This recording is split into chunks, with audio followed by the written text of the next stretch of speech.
Iran's police chief has issued a stark warning as the country grapples with one of its most serious waves of unrest in decades. Brigadier General Ahmad Reza Radhan, the head of Iran's national police, announced that Iranians he described as misled, those influenced by what he called enemy propaganda, or riot leaders, have 3 days to surrender themselves to authorities. Radhan claimed that anyone who turns themselves in within this window will be treated with compassion under the law. But the warning came with a sharp contrast. He made it clear that protest leaders and instigators will face strict punishment, handled, in his words, strictly according to the law. According to Radhan, calm has now been restored across the country. He insisted that despite calls for renewed demonstrations, no gatherings have taken place. This claim, however, stands in sharp contrast to reports from rights groups, witnesses, and international observers. The protests began in late December 2025, sparked by deepening economic hardship, including the collapse of the Iranian rial, rampant inflation, high unemployment, and falling wages.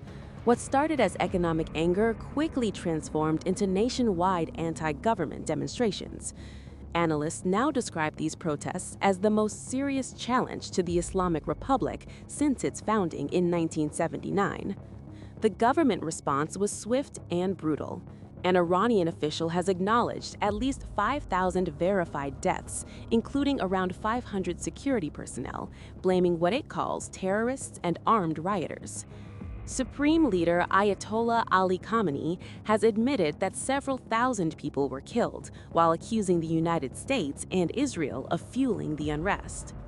Rights organizations paint an even darker picture. Groups like HRANA estimate more than 2,600 deaths, with the true toll hidden by an internet blackout that has lasted more than 200 hours, leaving national connectivity at just 2%.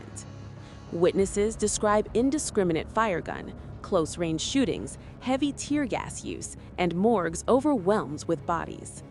By January 11th, major protests had largely been crushed, with heavy police and military presence, especially in cities like Tehran.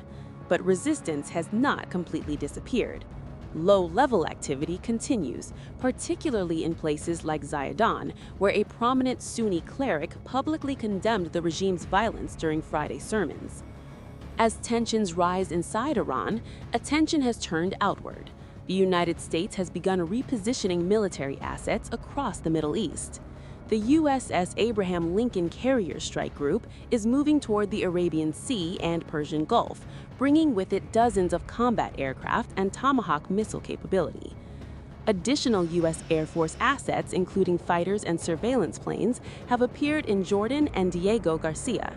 At the same time, non-essential U.S. personnel have been quietly withdrawn from key regional bases amid Iranian warnings of retaliation.